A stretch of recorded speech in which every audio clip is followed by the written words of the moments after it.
नमस्कार प्यारे साथियों, एसएन इलेक्ट्रिकल एकेडमी के यूट्यूब चैनल पे आप सभी का स्वागत है।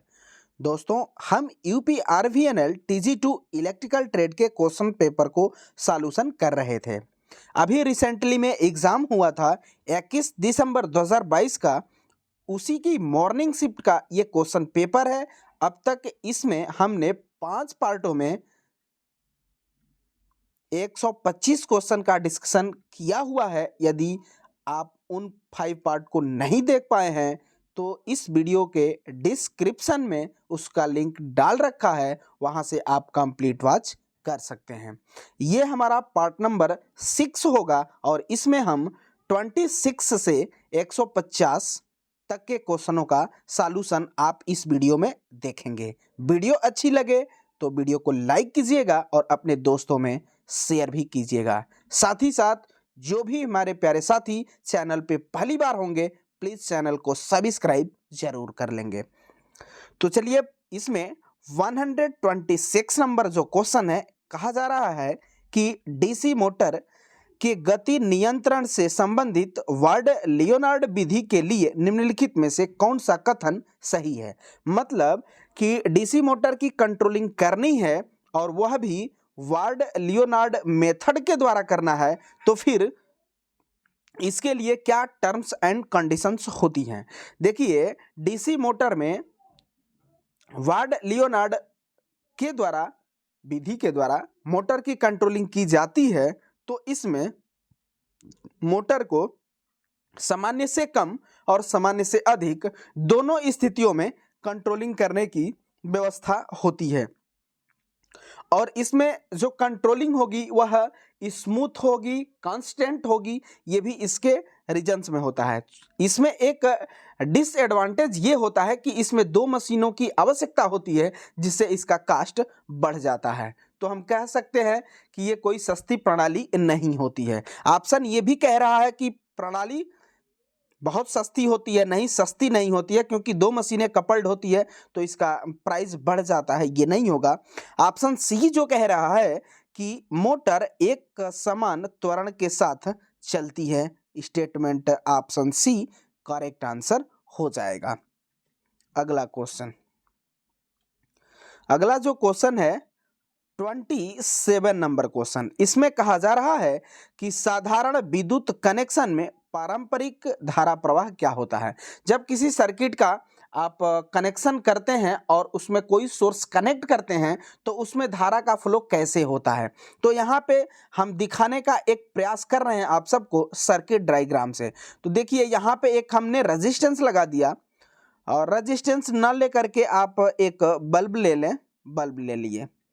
अब यहाँ से बड़े टर्मिनल डीसी सप्लाई के सोर्स के द्वारा हमने कनेक्ट किया और इसमें जो बड़ा टर्मिनल है ये पॉजिटिव होगा और छोटा जो टर्मिनल है वो निगेटिव हो जाएगा। तो इसमें करंट का फ्लो कैसे होगा।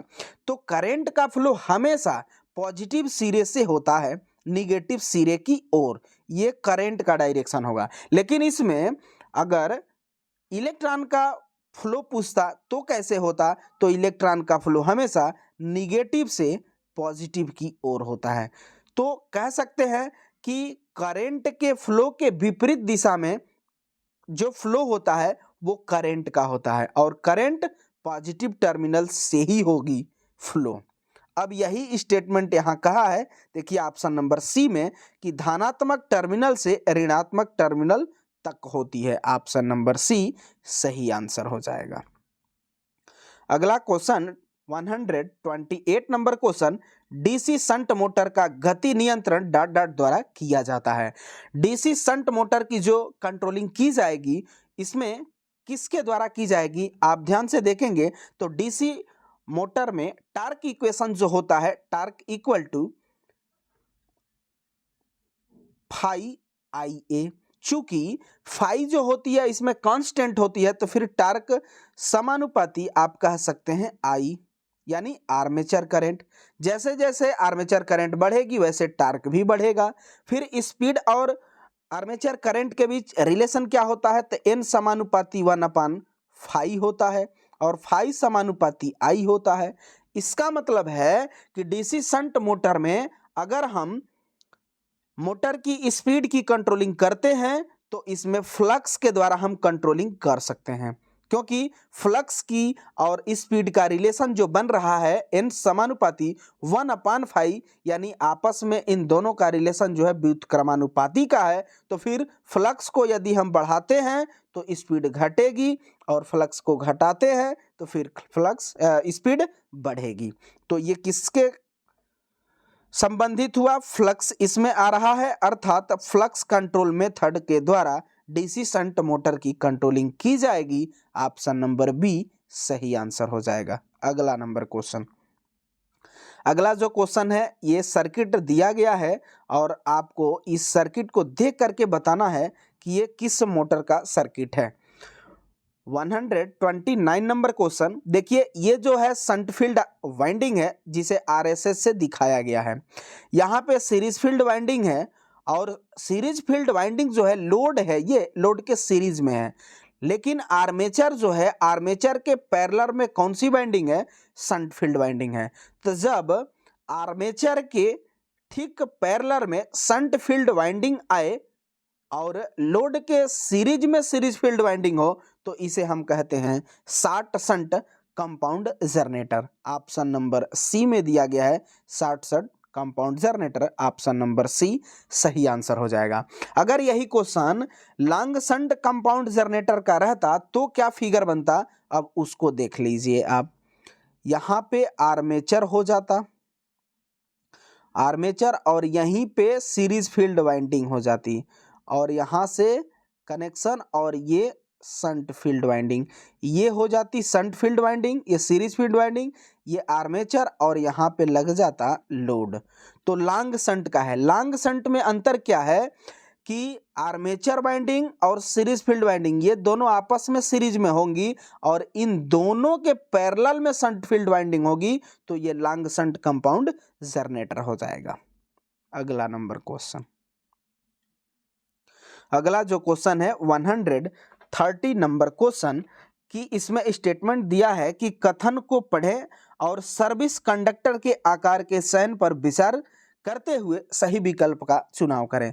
सर्विस कंडक्टर वो कंडक्टर जो होता है जो डिस्ट्रीब्यूशन एंड से कंज्यूमर के एनर्जी मीटर तक जाती है, वो सर्विस लाइन होती है और सर्विस लाइन जो होती है मैक्सिमम 40 मीटर तक होनी चाहिए।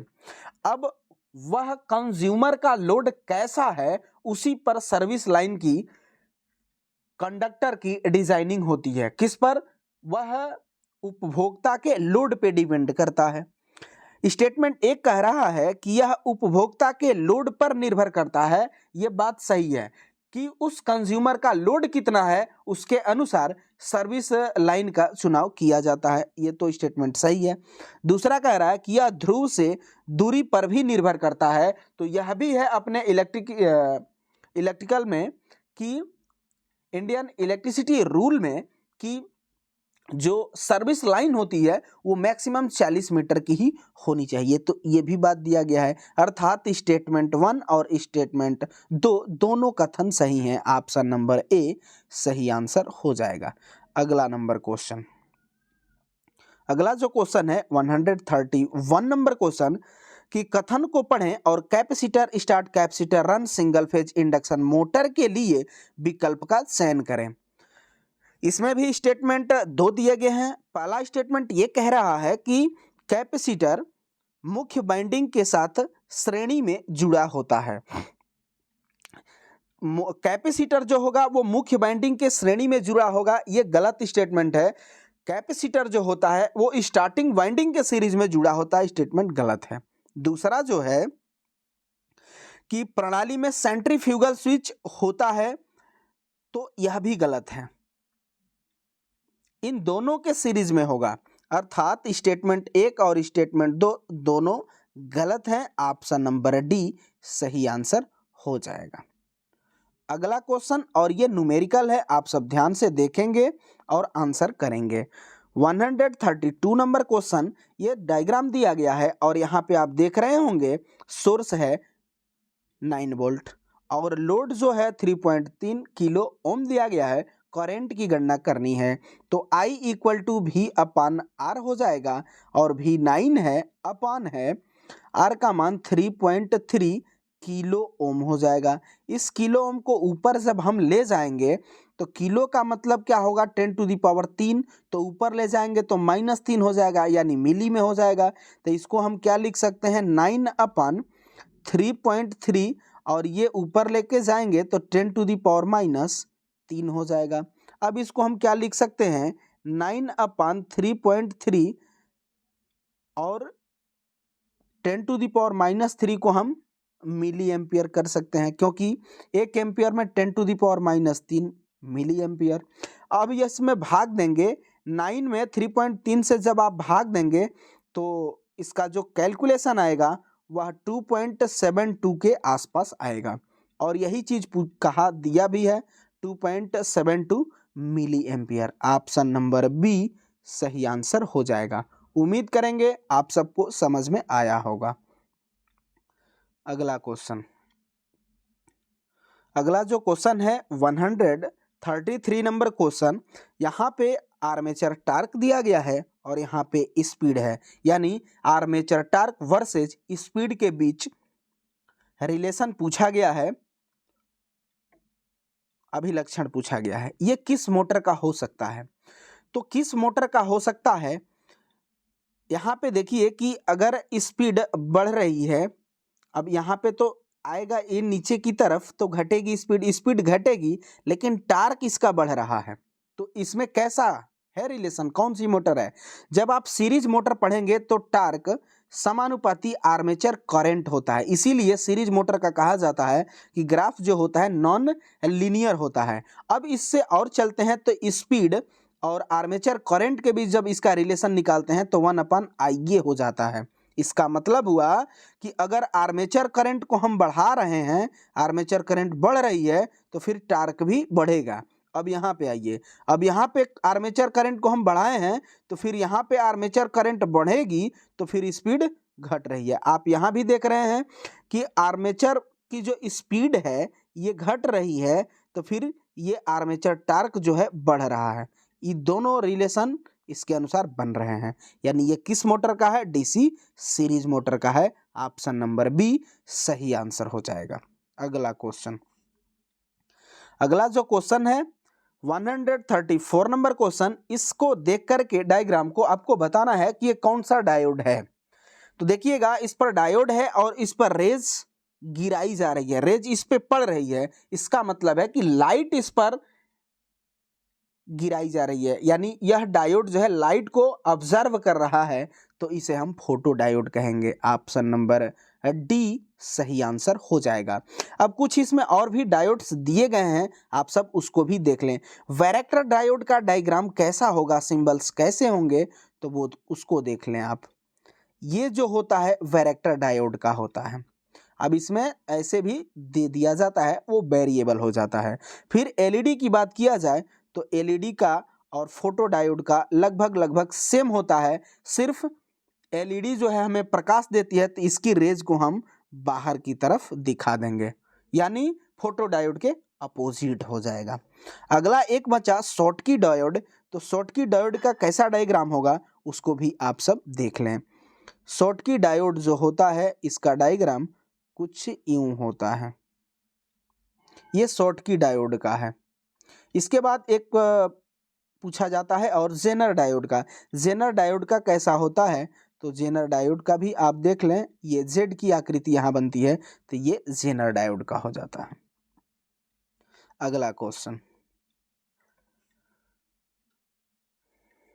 अगला जो है 135 नंबर क्वेश्चन कि फ्यूज एलिमेंट को न्यूनतम फ्यूज धारा और निर्धारित करंट के अनुपात को हम क्या कहते हैं, तो इसे फ्यूजिंग फैक्टर कहा जाता है। फ्यूजिंग फैक्टर इक्वल टू होता है मिनिमम करंट अपन रेटेड करंट, इसे हम फ्यूजिंग फैक्टर कहते हैं। ऑप्शन नंबर सी सही आंसर हो जाएगा। और फ्यूजिंग फैक्टर का मान हमेशा 1 से अधिक होता है, याद रखिएगा, फ्यूजिंग फैक्टर का मान हमेशा 1 से अधिक होगा। इसमें HRC high rapturing capacity fuse, इसका पूछा जाता है कि फ्यूजिंग फैक्टर कितना होता है, याद रखिएगा 1.11 होता है। इसके बाद किटकैट फ्यूज, जिसे हम रिवाइवेबल फ्यूज भी बोलते हैं या पुनः तार बांधने वाला फ्यूज भी बोलते हैं, तो इसका फ्यूजिंग फैक्टर कितना होता है? तो इसका 1.4 या 1.7, इसका 2 तक भी फ्यूजिंग फैक्टर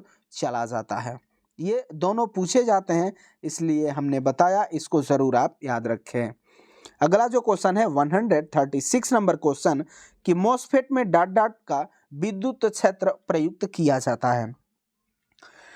मॉसफेट का पहले तो आप फुल फॉर्म जाने। मॉसफेट का मतलब होता है metal oxide semiconductor field effect transistor होता है, और इसमें विद्युत क्षेत्र के रूप में प्रयुक्त क्या किया जाएगा? तो पहले मॉसफेट यानी metal oxide semiconductor field effect transistor, ये कैसा है?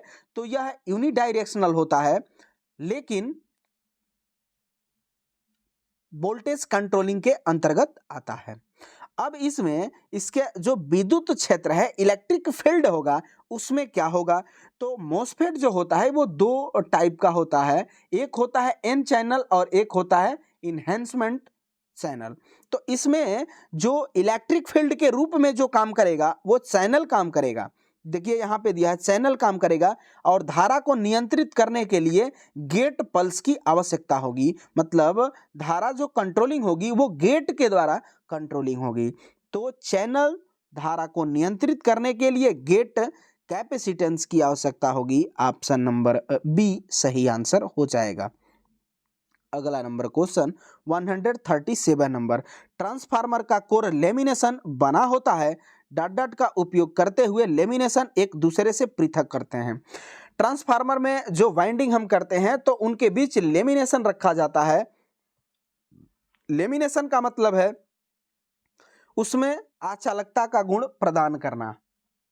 तो वो कैसे किया जाएगा? वो वार्निश से किया जाता है। अब वार्निश पेपर कैसे तैयार किया जाता है, इसको देखिए ध्यान से। एक सूती कपड़ा हम लेंगे और सूती कपड़ा पे सेरामिक्स की महीन या बैकेलाइट की महीन बारीक पीस करके, और इसे हम पेस्ट के रूप में इस पर लगा देंगे। और पेस्ट के रूप में जब इस पर लगाएंगे तो इस तरीके से जो तैयार होता है वो वार्निश होता है। ऑप्शन नंबर बी सही आंसर हो जाएगा, और ये हमें अच्छा इंसुलेशन प्रदान करेगा। इसमें आप माइका का भी मिश्रण लेकर के उस सूती के कपड़े पर ले सकते हैं और उसमें लिक्विड फॉर्म में उसको चिपका सकते हैं, तो भी वार्निश तैयार होता है। अगर आप माइका लेते हैं तो माइका में बेहतरीन होता है, इसलिए कि माइका की डाइलेक्ट्रिक स्ट्रेंथ जो होती है सभी इंसुलेटिंग मटेरियल में मैक्सिमम होती है 20 से 60 तक होती है, किलो वोल्ट पर एमएम होती है। तो इसे डाइलेक्ट्रिक स्ट्रेंथ बेहतरीन मिलता है, तो माइका बेहतरीन रहेगा उसमें। अगला क्वेश्चन, अगला जो क्वेश्चन है 138 नंबर क्वेश्चन। इस डायग्राम को आप सब देख रहे होंगे। इस डायग्राम में देखना है कि ये किसका है। तो देखिए यहाँ पे मेन वाइंडिंग दिया है। मेन वाइंडिंग को हम रनिंग वाइंडिंग भी बोलते हैं, और यहाँ पे स्टार्टिंग वाइंडिंग है। स्टार्टिंग वाइंडिंग को हम एक्सिलरी वाइंडिंग भी बोलते हैं, और इसी के सीरीज में कैपेसिटर भी जुड़ा होता है। और यहाँ देख रहे होंगे आप ध्यान से कि जब ये कैपेसिटर लगा है तो इसके साथ कोई सेंट्रीफ्यूगल स्विच नहीं लगा है। इसका मतलब यह है कि यह कैपेसिटर स्टार्टिंग से लेकर के पूर्ण लोड तक ये कभी डिस्कनेक्ट होने वाला नहीं है। कैपेसिटर अगर डिस्कनेक्ट होने वाला रहता तो फिर इसमें सेंट्रीफ्यूगल स्विच जरूर लगा रहता। तो कौन सी ऐसी मोटर है जिसमें कैपेसिटर तो यूज होता है लेकिन कभी डिस्कनेक्ट नहीं किया जाता है? तो वो एकमात्र मोटर जो आती है वो सीलिंग फैन वाली मोटर आती है, और यही ऑप्शन नंबर बी में दिया गया है, ceiling fan. Option number B सही आंसर हो जाएगा। अब यह भी प्रश्न पूछा जाता है कि सीलिंग फैन में जो कैपेसिटर यूज किया जाता है वो उसकी रेटिंग क्या होती है? तो रेटिंग याद रखिएगा 2.5 माइक्रोफैरड होती है। इसको आप जरूर याद रखेंगे। अगला क्वेश्चन, अगला जो क्वेश्चन है 139 नंबर क्वेश्चन, सोल्डरिंग के संबंध में निम्नलिखित में कौन सा कथन सत्य नहीं है? सोल्डरिंग में आपको दो सोल्डरिंग देखने को मिलेगी, एक तो होती है कठोर सोल्डरिंग और एक होती है नरम सोल्डरिंग। यहाँ पे बात किया गया है नरम सोल्डरिंग की। तो कठोर सोल्डरिंग वहाँ पे किया जाता है जहाँ पे 450 सेंटीग्रेड से ऊपर टेम्परेचर हो, तो वहाँ पे कठोर सोल्डरिंग को प्रीफर करते हैं, और जहाँ पे 450 सेंटीग्रेड से कम टेम्परेचर हो तो उसे नरम सोल्डरिंग को प्रीफर करते हैं। और यह कठोर सोल्डरिंग जो होती है वह बड़ी शीट्स को जोड़ने में, और इससे आप इसी से आइडिया लगा लेंगे कि 450 से ऊपर वाली टेम्परेचर में मटेरियल को, धातु को, प्लेट को भारी कार्यों में जब सोल्डरिंग की आवश्यकता होगी तो वहाँ पे हम कठोर सोल्डरिंग को प्रीफर करेंगे।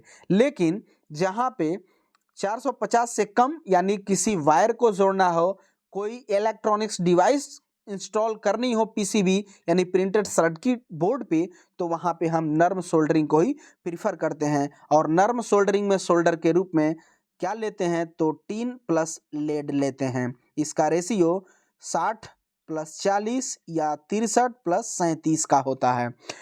तो अब आइए स्टेटमेंट हम देखते हैं कि स्टेटमेंट कह क्या रहा है। क्वेश्चन जो पूछा है कि सोल्डरिंग के संबंध में सत्य नहीं है। ऑप्शन ए कह रहा है कि सोल्डरिंग समान एवं असमान धातुओं को जोड़ने में यूज की जाती है। बात सही है, दो समान धातु को भी जोड़ सकता है और असमान धातुओं को भी जोड़ सकता है। सोल्डर में तरल पदार्थ तापमान 450 से अधिक नहीं होना चाहिए। बात यह भी सही है। ऑप्शन सी कह रहा है कि सोल्डर जोड़ पर सामर्थ्य युक्त भराव धातु की सामर्थ्य से सीमित किया जा सकता है। सोल्डर के द्वारा उसके भराव की सामर्थ्य से नहीं रिलेशन होता है, मतलब वह उसमें उपयोग नहीं होगा। जैसे आप फ्लक्स लगाते हैं तो फ्लक्स क्या करेगा, फ्लक्स उस सतह को साफ करेगा, या जो भी उस स्लॉट में हमको सोल्डर को डालना है उसमें फ्लक्स जो होता है सुगमता प्रदान करता है। तो यह स्टेटमेंट सीमित भराव तो ठीक है। ऑप्शन सी जो डी कह रहा है कि उच्च तापमान वाली सेवा के लिए सोल्डर हेतु जोड़ उपयुक्त होते हैं उच्च टेम्परेचर पे। तो उच्च टेम्परेचर पे टेम्परेचर का आइडिया हम आपको पहले ही बता दिए कि सोल्डरिंग अगर है तो 450 से कम पर, और कठोर सोल्डरिंग है तो 4 से 50 से ऊपर पड़ती है। ये उच्च टेम्परेचर इसमें नहीं आएगा, इसमें निम्न टेम्परेचर आएगा, यानी 450 से कम वाले टेम्परेचर आएंगे। तो यहाँ पे गलत जो स्टेटमेंट है डी है, ऑप्शन नंबर डी सही आंसर हो जाएगा। अगला नंबर क्वेश्चन, अगला जो क्वेश्चन है 140 नंबर क्वेश्चन कि पूरी तरह से चार्ज निकिल कैडमियम सेल के लिए प्रति सेल ईएमएफ क्या होता है। पूरी तरह से चार्ज की बात किया गया है निकिल कैडमियम सेल का। पूरी तरह से चार्ज निकिल कैडमियम सेल की जो प्रति प्लेट जो ईएमएफ होता है वो करेक्ट डाटा है 1.5 वोल्ट होता है। चूंकि इसका ऑप्शन है नहीं 1.5 का, तो इसके आसपास वाले पे हम जाएंगे तो 1.4 आएगा। ऑप्शन नंबर सी सही आंसर हो जाएगा। अगला क्वेश्चन, अगला जो क्वेश्चन है 141 नंबर क्वेश्चन कि निम्न दिए गए अलग अलग प्रकार के लैंपों में से किसका प्रारूपी जीवन काल सबसे कम होता है। कौन सा ऐसा लैंप है जिसकी लाइफ सबसे कम होती है। तो उसमें आप इनकैंडिसेंट लैंप भी पढ़े होंगे जिसकी लाइफ जो होती है 600 से 650 या 650 से 750 घंटा। उसी के कैटेगरी में एक हाइलोजन लैंप आता है, इसकी भी जो लाइफ होती है वो कम होती है। हाइलोजन लैंप कम पूछा है, ऑप्शन नंबर ए सही करेंगे। ये जो मरकरी वेपर लैंप है, फ्लोरेसेंट लैंप का तो 7500 घंटा होता है, सोडियम वेपर लैंप का 6000 घंटा होता है, और लगभग 3500 के आसपास इसका भी हो जाएगा हाई प्रेशर मरकरी का। तो सबसे कम हाइलोजन है, हाइलोजन आप सही आंसर करेंगे।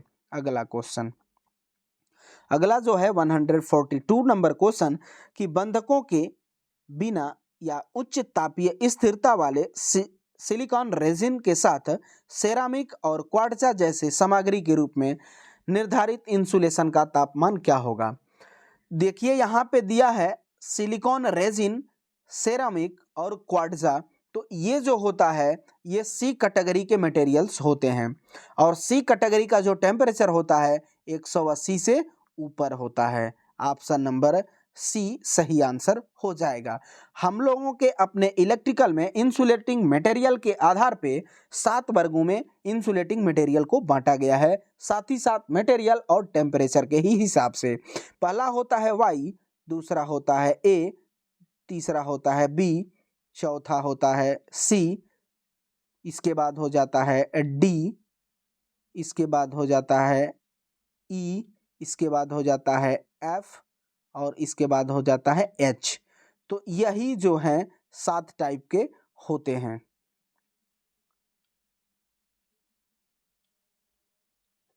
अब इसमें किसका पूछा था? सी टाइप का। तो सी टाइप का टेम्परेचर जो होता है वो कितना होता है? तो वह 180 से ऊपर होता है। तो इसको आप ज़रूर याद रखेंगे। इसमें ध्यान दीजिएगा आप सब प्यारे साथी, डी नहीं होता है इसमें, वाई होता है, ए होता है, बी होता है, सी होता है, ई होता है और एफ होता है और एच होता है। अगला क्वेश्चन, अगला जो क्वेश्चन है 143 नंबर क्वेश्चन कि डॉट डॉट के लिए ऑटो ट्रांसफार्मर का उपयोग स्टार्टर के रूप में किया जाता है। ऑटो ट्रांसफार्मर जो होता है यह ट्रांसफार्मर के कैटेगरी में सिंगल वाइंडिंग ट्रांसफार्मर भी इसे बोला जाता है। प्रिंसिपल पूछा जाता है कि ऑटो ट्रांसफार्मर का प्रिंसिपल किस पर आधारित होता है? तो ये सेल्फ इंडक्शन पे आधारित होता है। अन्य ट्रांसफार्मर म्यूचुअल इंडक्शन पे आधारित होते हैं। तो ऑटो ट्रांसफार्मर का उपयोग किस प्रकार के स्टार्टर में किया जाता है? तो वह स्टार्टर जो होता है, एक आप पढ़े होंगे 3 फेज इंडक्शन मशीनों में ऑटो ट्रांसफार्मर स्टार्टर भी आता है, तो उसमें भी यूज कर सकते हैं। और कोई ऐसी मशीन है, अब आप मशीन जो होगी 3 फेज वाले में आप 2 प्रकार के मशीन पढ़ रहे होंगे, एक तो होगी स्क्वायरल केज इंडक्शन मोटर और एक होगी स्लिप रिंग इंडक्शन मोटर। तो स्क्वायरल केज अगर मोटर है तो उसकी वाइंडिंग स्टार हो या डेल्टा हो, तो स्टार या डेल्टा कनेक्टेड दोनों वाइंडिंगों में हम ऑटो ट्रांसफार्मर स्टार्टर का उपयोग करते हैं। और यहाँ दिया जो है ऑप्शन ए कह रहा है कि स्टार कनेक्टेड और delta connected squirrel cage motor में उपयोग किया जाता है। ऑप्शन नंबर ए सही आंसर हो जाएगा।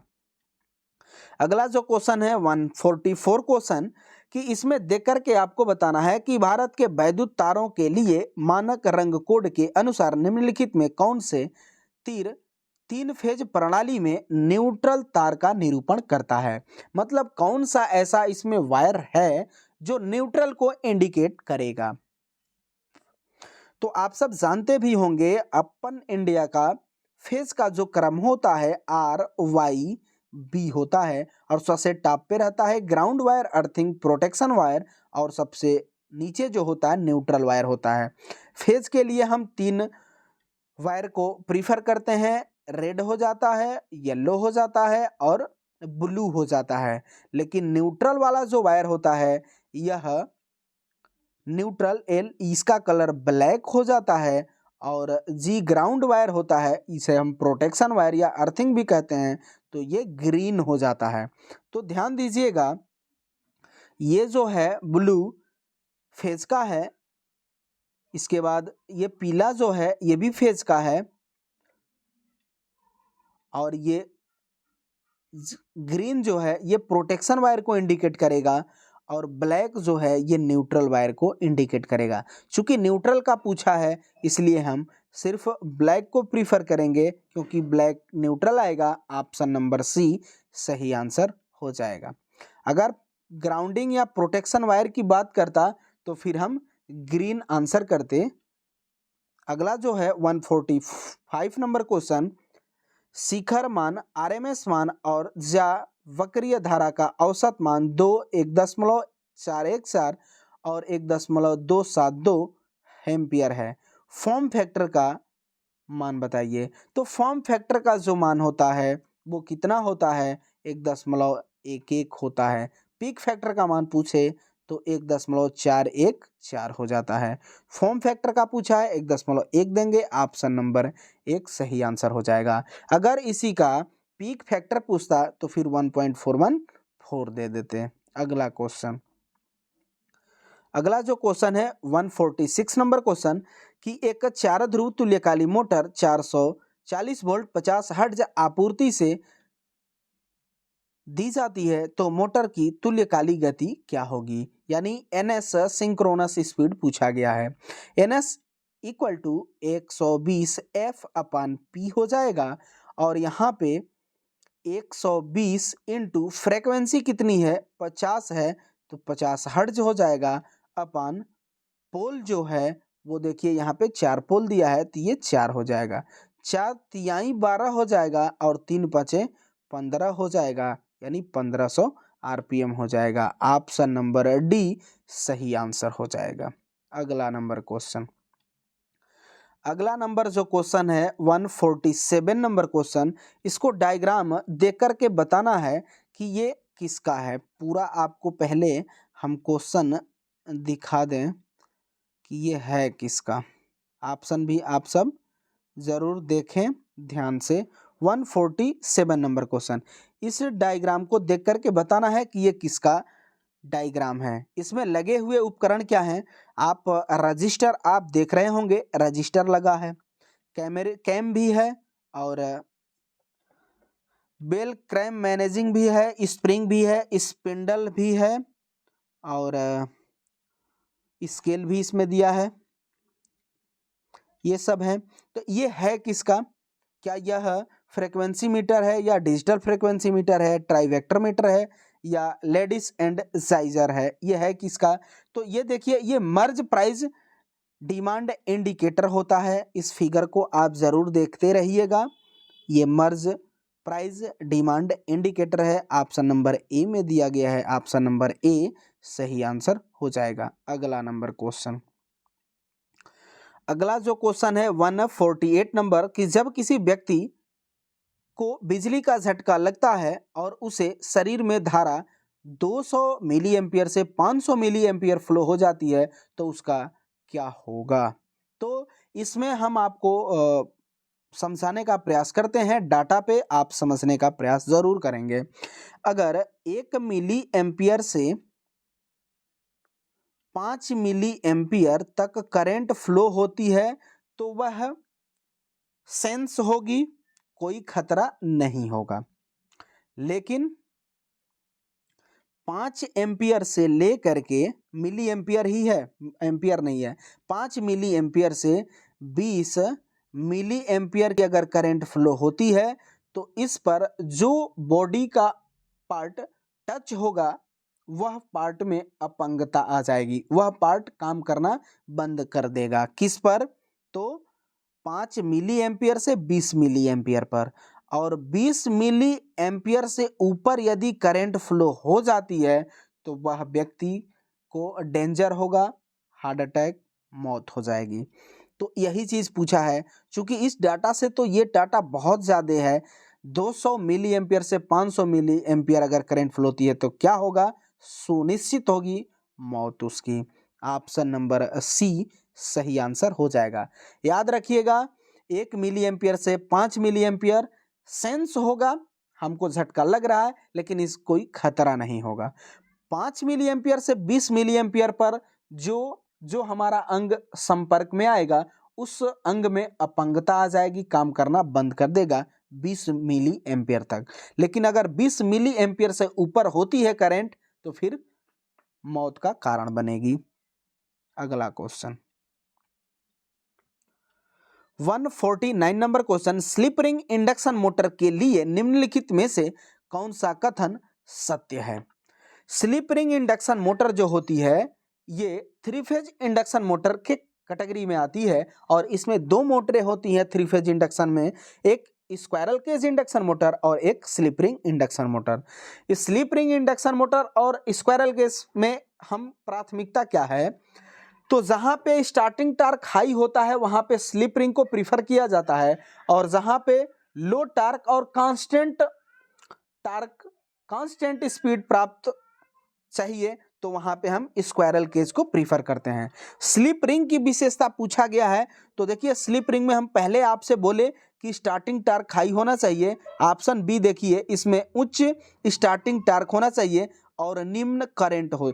अब निम्न करंट हो कैसे जाती है, तो इसी के 3 स्लिप रिंग, 3 कार्बन ब्रुश और एक रिहो स्टेट लगा रहता है। स्टार्टिंग में इसमें रेजिस्टेंस हायर रखा जाता है, जिससे टार्क ज़्यादा मिलता है और करंट रेजिस्टेंस के कारण लो हो जाती है। तो इसकी विशेषता होती है कि इसमें हाई स्टार्टिंग टार्क और रेजिस्टेंस के कारण करंट लो हो जाती है स्टार्टिंग करंट, जिससे स्लिप रिंग का स्टार्टिंग टार्क बढ़ जाता है। ऑप्शन बी सही आंसर हो जाएगा। अगला क्वेश्चन 150 नंबर क्वेश्चन और इसका लास्ट क्वेश्चन है। 150 क्वेश्चन होते हैं। अनुनादी आवृत्ति के ऊपर प्रचालित श्रेणी अनुनाद परिपथ के लिए निम्नलिखित में कौन सा सत्य है? अगर फ्रीक्वेंसी है और रेजोनेंस फ्रीक्वेंसी है, तो रेजोनेंस फ्रीक्वेंसी में श्रेणी के कंडीशन में, सीरीज रेजोनेंस के कंडीशन में रेजोनेंस फ्रीक्वेंसी से ऊपर की फ्रीक्वेंसी पर कैसा होगा? तो ध्यान दीजिएगा, सीरीज के रेजोनेंस के कंडीशन में रेजोनेंस से ऊपर, रेजोनेंस फ्रीक्वेंसी से ऊपर जो पावर फैक्टर होता है वो इंडक्टिव होता है, और रेजोनेंस फ्रीक्वेंसी से कम यानी पहले कैपेसिटिव नेचर का होता है। चूंकि यह पूछा कहाँ है, सिर्फ अनुनाद फ्रीक्वेंसी से ऊपर में, तो इंडक्टिव होगा यानी शक्ति गुणांक पक्षगामी होगा, इकाई से कम होगा। अगर अनुनाद से पहले पूछता तो क्या बोलते, कैपेसिटिव नेचर का होगा यानी शक्ति गुणांक अग्रगामी होगा और पावर फैक्टर 1 से 1 होगा या 1 के करीब होगा। तो ऑप्शन नंबर बी सही आंसर हो जाएगा। उम्मीद करेंगे आप सबको ये सब क्वेश्चन समझ में आए होंगे। वीडियो अच्छी लगे तो वीडियो को लाइक कीजिएगा और अपने दोस्तों में प्लीज़ आप सब वीडियो को ज़रूर शेयर कीजिएगा। तो दोस्तों, हम आप सब देखा कि कंप्लीट, आप सबको याद भी होगा कि ये यूपी आर्विनल का एग्ज़ाम जो हुआ था इलेक्ट्रिकल TG2 का, वो 21 दिसंबर को 2 शिफ्ट में हुआ था और 22 दिसंबर को 1 शिफ्ट में हुआ था। तो टोटल मिला करके 3 शिफ्ट में एग्ज़ाम हुए थे। हमने तीनों शिफ्ट के क्वेश्चनों का कंप्लीट और फुल डिटेल के साथ एक्सप्लेन किया हुआ है। यदि आप यूपीपीसीएल TG2 की प्रिपरेशन कर रहे हैं तो ये नए तीनों सेट को आप ज़रूर देखें। हो सकता है ये देखा भी गया है कि पिछले वैकेंसी के यूपी आर्विनल और यूपीपीसीएल के क्वेश्चनों को इस वैकेंसी में कुछ क्वेश्चन रिपीटेड हुए थे। तो हो सकता है कि इन 3 शिफ्ट में से भी कुछ क्वेश्चन आने वाले यूपीपीसीएल TG2 वैकेंसी में भी पूछे जा सकते हैं। तो आप इस कंप्लीट तीनों सेट को देखें, बहुत कुछ सीखने को मिलेगा। तो चलिए, इस वीडियो में बस इतना ही। तब तक के लिए bye bye, take care, thanks for watching this video.